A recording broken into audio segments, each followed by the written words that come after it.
Good morning বন্ধুরা, আশা করি তোমরা সবাই ভালো আছো। সকাল সকাল তোমাদের গুড মর্নিং বলতে কিন্তু খুবই ভালো লাগে, কিন্তু কোনো কোনো সময় মানে কাজের চাপে হয় না।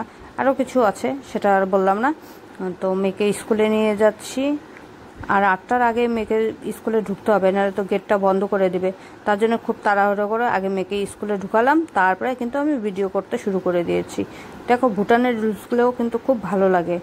যেরকম এই দেখো, কেউ যদি রাস্তা পার মানে এপাশ থেকে ওপাশ হয়, তারপরে কি গাড়ি যদি চলতে থাকে সে গাড়ি কিন্তু দাঁড়াবে, আর পাবলিক যদি পার হয় বা এপাশ থেকে ওপাশে যায় তারপরে কিন্তু গাড়ি চলবে। আর সেখানে মানে এখানে যদি ওই সিস্টেমে যদি মানে স্কুল টাইমটা যদি হতো তাহলে খুবই ভালো হতো, কিন্তু এখানে তো আর এটা হচ্ছে না। তার জন্য করে রাস্তা খুব গ্যাঞ্জাম থাকে, আর বাচ্চাদের কিন্তু খুবই অসুবিধা হয়। আর এত রোদ্রুর মধ্যে একে মানে কি পেয়ার লাইন করায়, সেখানে 15-20 মিনিট ধরে ওদের কিন্তু বাইরে দাঁড়িয়ে থাকতে হয়, খুবই কিন্তু বাচ্চাদের কষ্ট হয়। আর দুদিন থেকে কিন্তু আমি মানে যে রাস্তাটা দিয়ে আপ অ্যান্ড ডাউন করতাম সেই রাস্তাটা আমি আপ অ্যান্ড ডাউন করছি না, কারণ রাস্তাটা না খুব মানে এত নোংরা, কি আর বলবো। যে জায়গাতে থাকে সেই জানে, আর হয়তো যে আসবে সেও জানবে।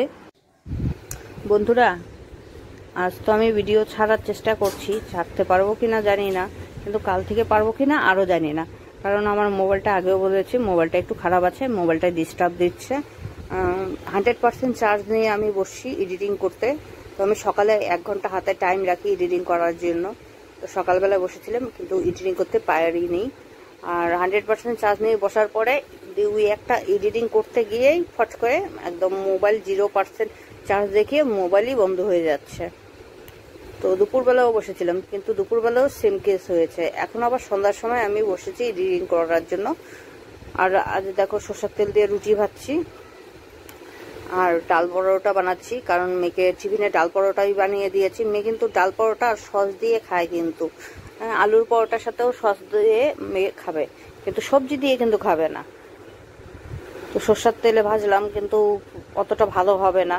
কিন্তু বর থাকলে আর সরষের তেলে ভাজতে পারতাম না, বকা দিয়ে দিত যদি গ্যাস করে।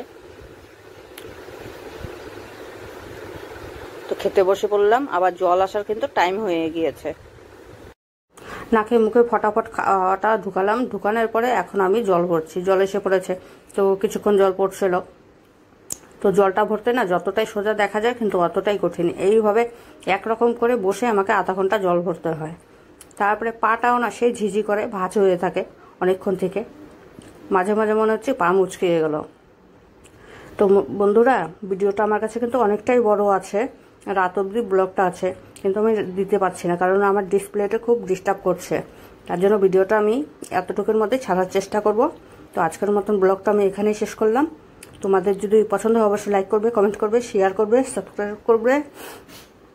কিন্তু মোবাইলটা এরকম করছে, আমার খুব মনটা খারাপ লাগছে।